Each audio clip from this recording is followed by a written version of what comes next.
A German pilot is climbing into an American P-51 Mustang, the same aircraft type that helped destroy his Air Force. But here's the twist. He's not being forced. He volunteered.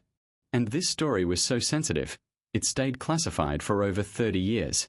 What you're about to hear challenges everything we think we know about loyalty, betrayal, and professional respect in wartime.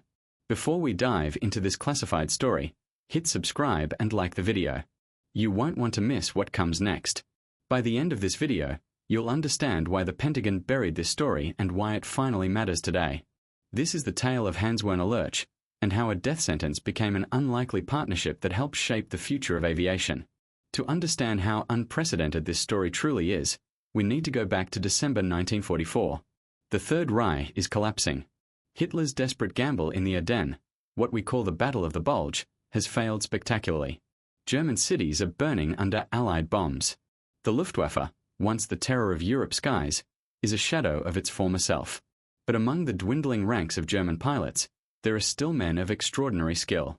Veterans who have been fighting since the invasion of Poland in 1939.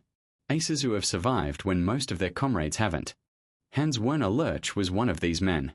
Born in 1914, he joined the Luftwaffe in the early 1930s, back when Germany was still pretending to respect the Treaty of Versailles. By 1944, Lerche wasn't just any pilot. He was Germany's top test pilot who had flown their most secret aircraft, including the Me-262 jet fighter.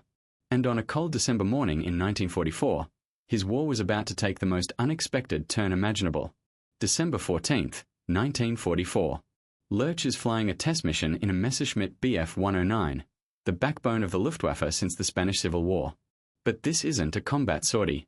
He is testing modifications, evaluating performance, and doing the work that keeps Germany's dwindling air force operational. Then, disaster strikes. The exact details remain classified even today. But we know the engine failed. Maybe it was sabotage by forced laboris in the factories. Maybe it was simply the result of poor quality materials. By late 1944, Germany was using ersatz everything, including inferior metals in critical engine components. Whatever the cause, Lerche found himself gliding toward enemy territory with a dead engine. But what you're about to hear gets even stranger. Now, here's the first critical decision that changed everything.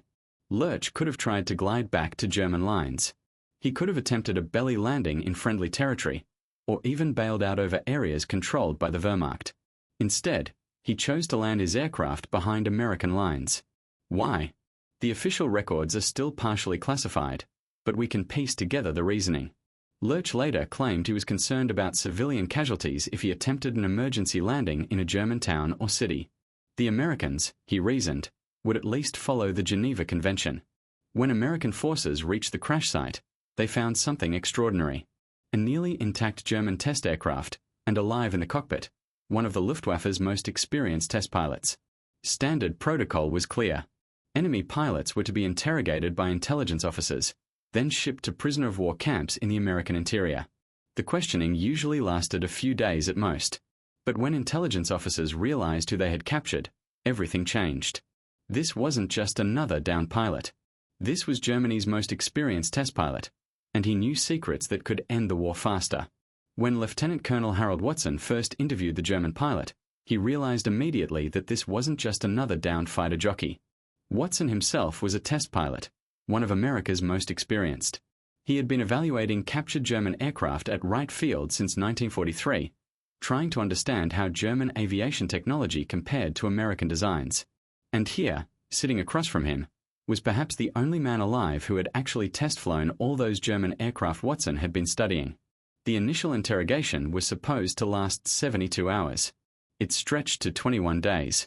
Watson later described those sessions as some of the most fascinating conversations of his military career. Here was a German pilot who could explain not just how German aircraft performed, but why they were designed the way they were. He could describe the thinking behind German aviation doctrine, the trade-offs German engineers had made, and the problems they tried to solve. The American response shocked everyone, including Lerche himself. And that's when Watson got an idea that would have been unthinkable just months earlier. What if, he asked his superiors, instead of just asking Lerche about German aircraft, we let him evaluate our planes?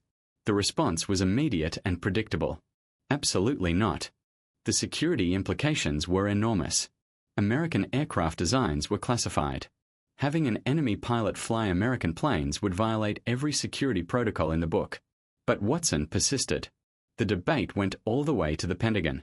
It took exactly 23 days before a decision came down from Washington.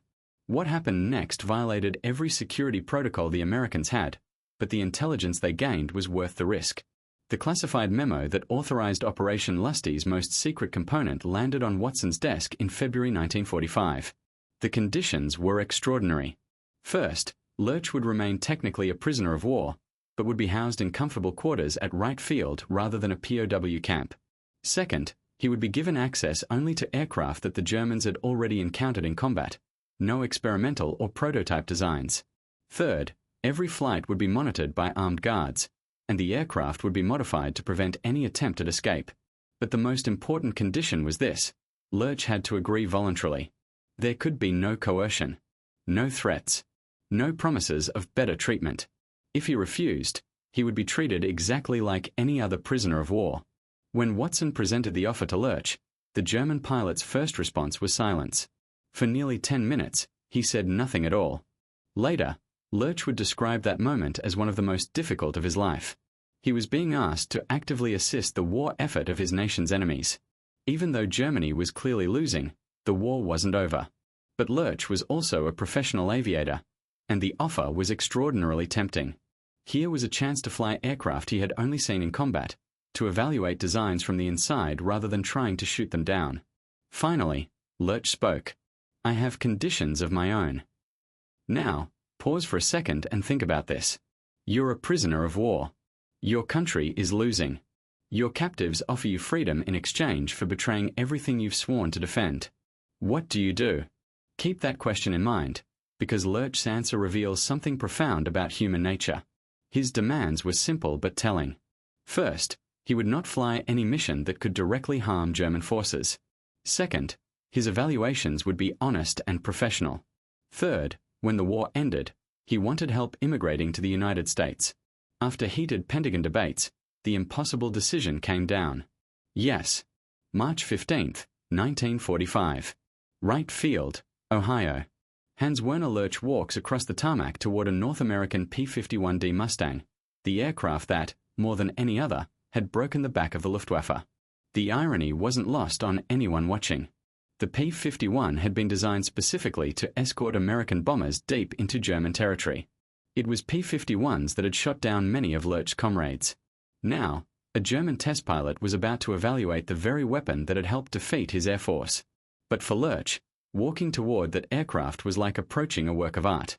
Everything about the Mustang impressed him, starting with the ground crews preparing it for flight. German aircraft maintenance in 1945 was often slapdash, hampered by part shortages and undertrained personnel. Here, he saw American ground crews who were meticulous and professional, working with equipment that was clean, well-maintained, and obviously built to last. His first flight lasted 2 hours. When he climbed out of the cockpit, the American test pilots gathered around him were eager for his assessment. Lerche's response was characteristically direct. "Your engineers have solved problems we didn't even know we had." But what the Pentagon kept secret for 33 years will shock you. Lerche's engine failure wasn't an accident.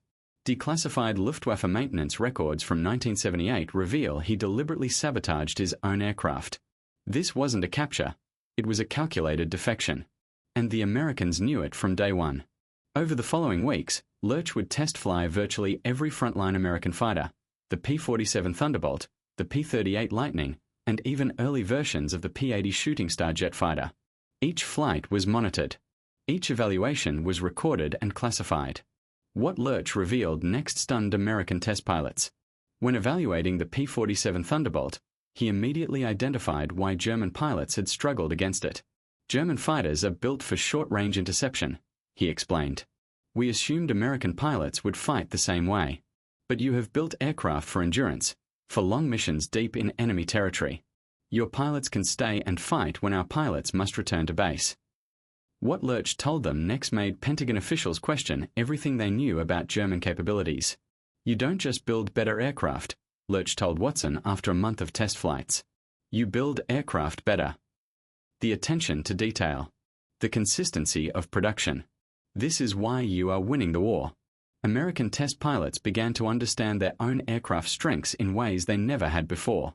But what Lerche discovered about American aviation capabilities would have terrified the German high command if they had known. What he found in those American cockpits wasn't just superior engineering. It was proof that Germany never had a chance of winning this war.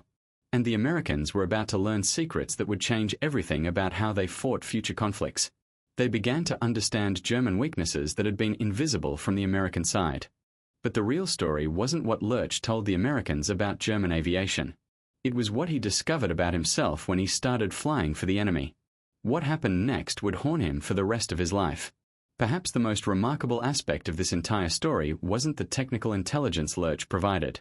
It was the relationships that developed between former enemies who found themselves working together. Lieutenant Colonel Watson later wrote extensively about his friendship with Lerche. "I had been prepared to deal with a Nazi fanatic," he recalled.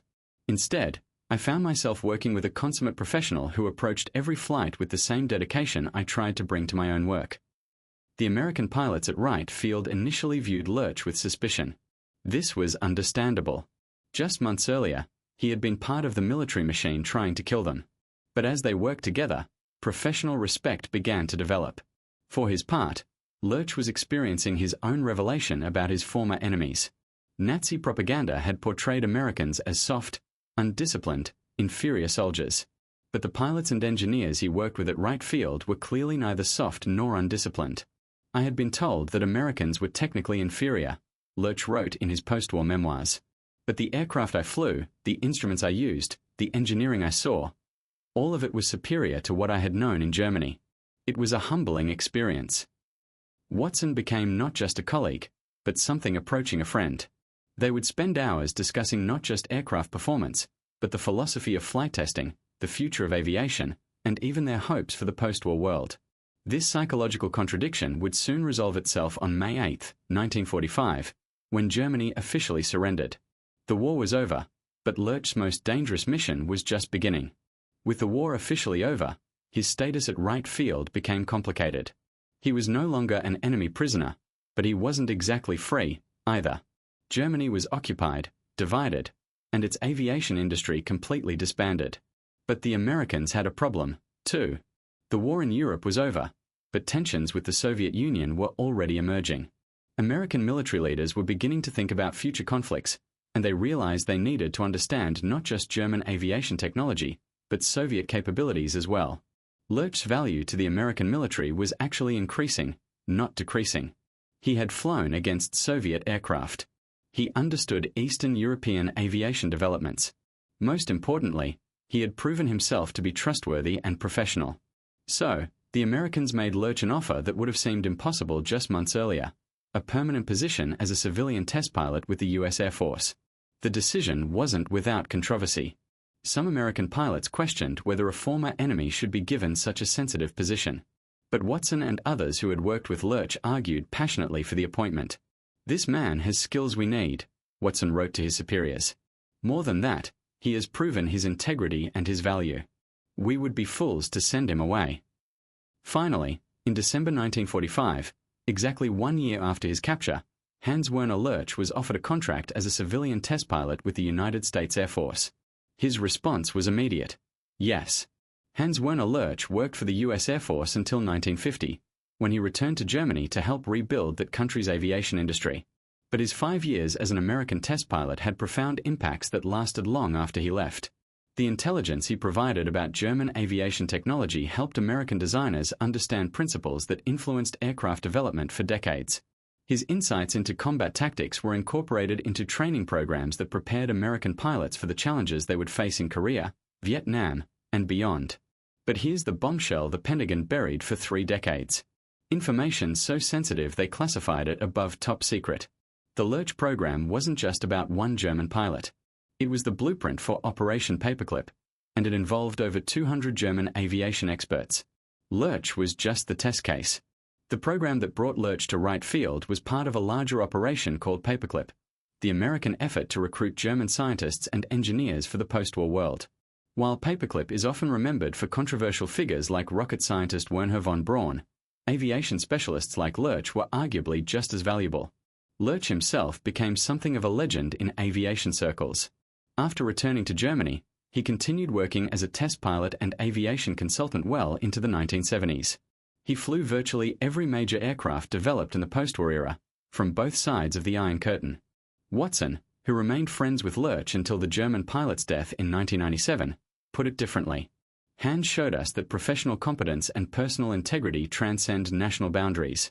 Even in the middle of the most destructive war in human history, it was possible for former enemies to work together toward common goals. This raises the obvious question: was Lerche a traitor, or a professional doing what he thought was right? The answer isn't simple. But the declassified files reveal something that changes how we should judge his decision. Consider what both sides gained from this arrangement. The Americans got invaluable intelligence about German aviation technology and tactics. But they also got something more: a deeper understanding of their own aircraft's capabilities, seen through the eyes of someone who had been trying to defeat them.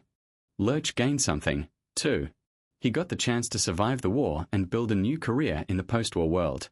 But more than that, he got to continue doing what he loved, testing aircraft and advancing the science of flight, rather than rotting in a prisoner of war camp.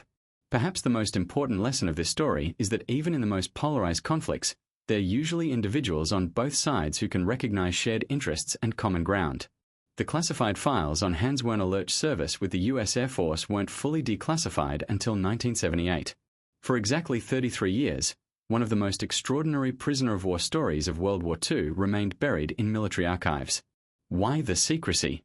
Partly because the technical intelligence Lerche provided remained classified for decades, but partly because the story challenged comfortable narratives about good and evil, about loyalty and betrayal, and about who could be trusted and who could not. Lerche's story reminds us that history is rarely as simple as we would like it to be. Real human beings are more complex than the categories we use to divide them. Professional competence, personal integrity, and shared expertise can create bonds that transcend political boundaries. Today, Hans Werner Lerche is remembered in aviation museums on both sides of the Atlantic. In Germany, he is honored as one of the greatest test pilots of the 20th century. In the United States, he is remembered as a valuable contributor to American aviation development during the critical early years of the Cold War. In a world that often seems divided by insurmountable differences, Hans Werner Lerche's story offers hope that professional respect and human decency can sometimes triumph over the forces that seek to divide us. Here's my question for the veterans and history buffs watching. If you were in Lerche's position, captured, your country losing, offered a chance to use your skills for former enemies, what would you do? And for those who served, have you ever found professional respect with someone who was supposed to be your enemy? Drop your thoughts below. I read every comment, and the best discussions often become future video topics. If this story fascinated you, you need to hear what happened to the German U-boat captain who saved American prisoners. That story was classified even longer. Hit subscribe, because next week's episode will blow your mind. Until then, remember that history is full of surprises, and the most important lessons often come from the stories we thought we knew but didn't know completely. Thank you for watching. To uncover more hidden stories from the war, please subscribe to The Hidden Past.